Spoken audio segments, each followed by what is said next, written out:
Hello you guys and welcome back to my channel. Thank you so much for joining me at the KP Kingdom. Today we are going to be taking a look at my top Idol Pacifica deck. I've been playing this deck for the last 3 weeks now, and I've played against some really amazing people who have been playing with the meta decks currently, such as Chrono Fang, Chrono Jet, Asha, Altmile, and Vanquisher.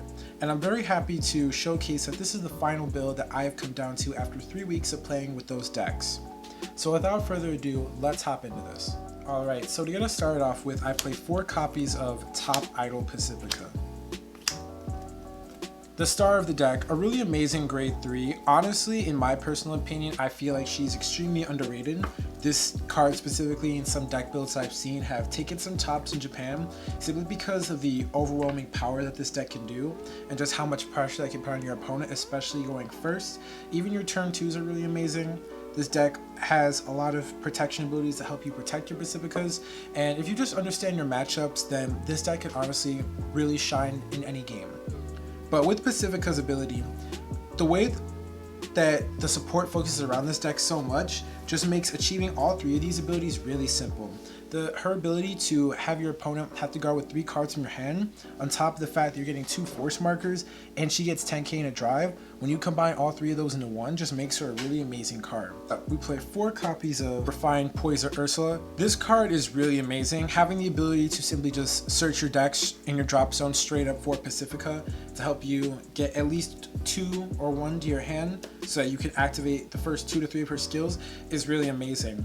This card just makes the deck work so much faster, and for a simple counterblast, it's really amazing to have. There isn't a situation ever in a game, unless you just drew completely terribly, where you're ever going to ride this card. You'll always be able to go into your Pacifica, and with the way the Pacifica works, if you don't ever need to worry about having to re-ride to get more markers because of her skill. If there's ever a time or a situation where that ever happens, then you're already in the bad position in the game, but simply because of all the abilities that we have and the searching that we can do, we don't have to worry about that ever happening to us. But thanks to Ursula just making our deck way more consistent is really awesome.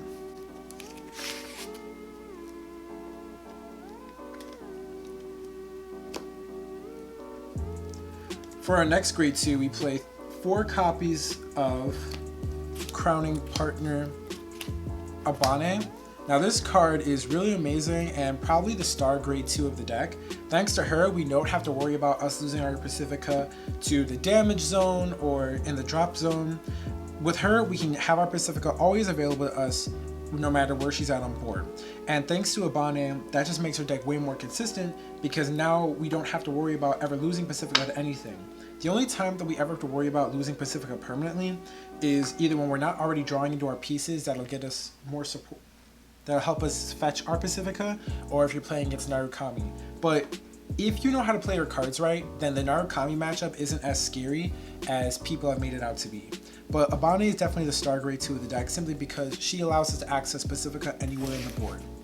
For our next grade 2, we play 4 copies of Choco Loveheart Liselet. Liselet's very important in this deck in my opinion. I like her. She helps us add to our board, add to our soul if we need it. So overall around, she's still a really amazing card. Her hand ability that lets her call you as grade 1 too. I mean, that's her be called as a grade 1 even though you're at grade 1, even though she's a grade 2, is still really amazing because we can add her to the board to add to our field or to our soul in the really early game. This way our first turn we can be as aggressive as we want. For our last grade 2, we play 3 copies of Flustered Idol Freda. So I play 3 copies of Flustered Idol Freda just because, again, she's another card that helps us draw and get Pacifica from anywhere that we need on board. This card you can honestly substitute out for anything else. This is just something that I'm personally playing because I just want to increase my chances of seeing or having as many Pacificas as I want as soon as possible. And the good thing about her is that you can discard Pacifica from your hand, get the draw, and then add Pacifica back to your hand. Therefore, you're not really losing out on any cards at all since you're simply getting the card you dropped back to your hand and then getting a new card in exchange for really just 1 counterblast. So having 3 of her is really good. Next up, for my grade 1s, I play 4 copies of Topping Mascot Serio. Serio is a really versatile grade 1. This is the MVP grade 1, with her ability allowing you to either counterblast if you call her later in the game, or soul blast if you call her earlier in the game, just making her a very versatile grade 1. Her ability to add both the Pacifica and Ursula to your hand if you ever ever get lucky enough to get both. It's only happened to me once, but the fact that it can happen is still really good, simply because allowing us to do that gets us more card advantage early game. This way you can get a lot of card advantage later in the game. For our next grade 1s, we play 4 copies of Silent Ardor Solda. Now this card is the one that you want to pay attention for, and it's very essential to the deck. You cannot play Pacifica without this card, in my opinion. Thanks to Ardor, this card simply helps us protect our Pacificas from targeting abilities and allows us to call multiple Pacificas with the boost ability. This way you don't have a bunch of grade 3s in the back row who can't do anything, and you're just relying on your Pacifica and your force markers to attack. No. Thankfully with this card, we can make big numbers over 33,000, which is over the 20 shield mark for when your opponent has to guard with their hand. Thanks to this card, we can make big numbers, protect our units, and not have to worry about wasting resources to get strong attacks. For my next grade 1, I play 3 copies of Special Message Aurora. This card is essentially our first turn ride. We want to ride this card in our first turn. It's just a drop and draw, nothing too special about it. Again, this just helps us with our consistency and seeing more Pacifica. Next up, for our next grade 1, we play 3 copies of Lavender Missy Lapro. I actually really do like this card, but this is again a grade 1 that you can substitute this out for something else. Same thing as Aurora if you wanted to play the Coral Riviera version. With her, you can through your deck more to get more Pacificas and then add a 10k shield back to hand, which is always important because the essential part of our grade 1s is that they are our second highest shield value, and thankfully to Lavender Missy Lapro, we can get our Pacifica to our hand and bounce her back to her hand as well. Now for our triggers. For my triggers, I play 8 critical, which is the 4 copies of Lover of Hope Rena, Direct Sign Persh. You already have a lot of drawing abilities in the deck as well as searching abilities in the deck. So even though our deck is a combo deck, not control or aggro, we have a lot of cards that already directly search out for key pieces that we need. As long as we have Solda and Pacifica, then really our board is set. We don't have to worry about anything else because Solda will protect the units and Pacifica will, obviously you need the 3 on the board in order to activate your abilities. So as long as we have those 2, we're okay. So you want to have the criticals in our deck so that this way we can increase our chances of killing our opponent as soon as possible. Next up, I play 4 copies of Glittery Baby Linnae, 4 copies of the Draw Sentinel. Really amazing. If you want, and if you really want to go all balls to the walls, I have seen some decks. I personally wouldn't try it, but I have seen some decks where you can play 4 copies of the grade 1 Sentinel and then use your draw trigger Perfect Guard, have it at 2, or do anything like that in the manner. But for me personally, I think that 4 draw triggers Sentinels is perfect for this deck.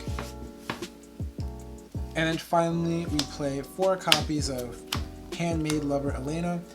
Shield trigger, high shield value. The deck does have its weaknesses, and you just need heal triggers. Heal triggers are self-explanatory, really good to play and to have. And then for our starter, we play Pure Glitter Asiel. Love this starter. I love the white dress artwork. I think it's really cute looking and it just fits the theme of the deck. So for me personally, I just chose this one as my starter.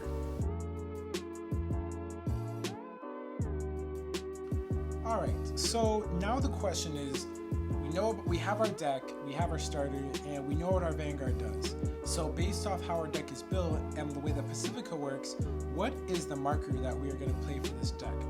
Well, that depends on your matchup and how well the game is going in your favor. If we were to look at this deck on paper, then the marker that you want to go with 9 times out of 10 would be Force 1.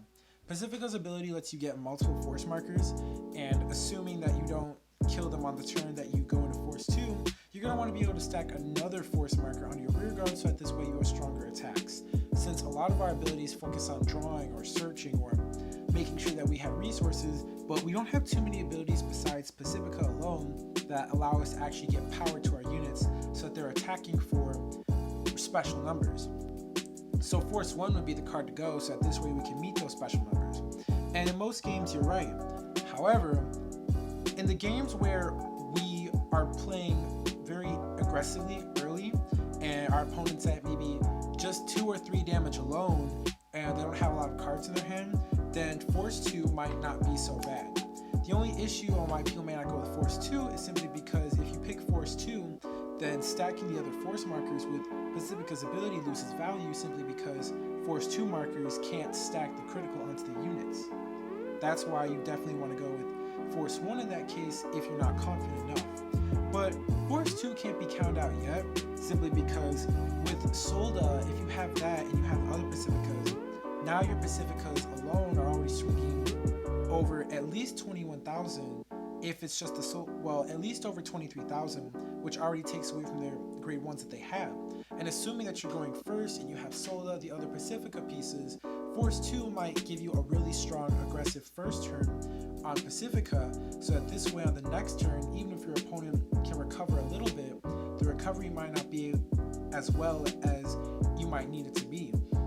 And having Force 2 all the way through on the first turn is actually really, really powerful, because you're already having at least 2 attacks before triggers that are going to be over 20,000 with Force 2 markers having already the boosted critical, and you're going to have 3 attacks. So therefore you're going to have 3 attacks, all have Force 2 before triggers that are going to be over 20,000. So therefore that's not something to like laugh at, but therefore this way we can at least create a threatening, strong first turn. So it really depends on your matchup, but in face value, in most of the games that I played against Asha, Chronofang, Chronojet, Vanquisher, I was always going with Force 1 simply because the games I did go Force 2 didn't really add anything to what I had, and my opponents lasted longer because I didn't have the extra power to back my attacks.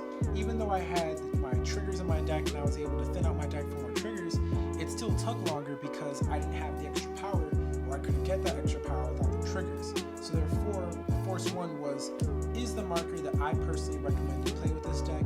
However, it does depend on the flow of the matchup.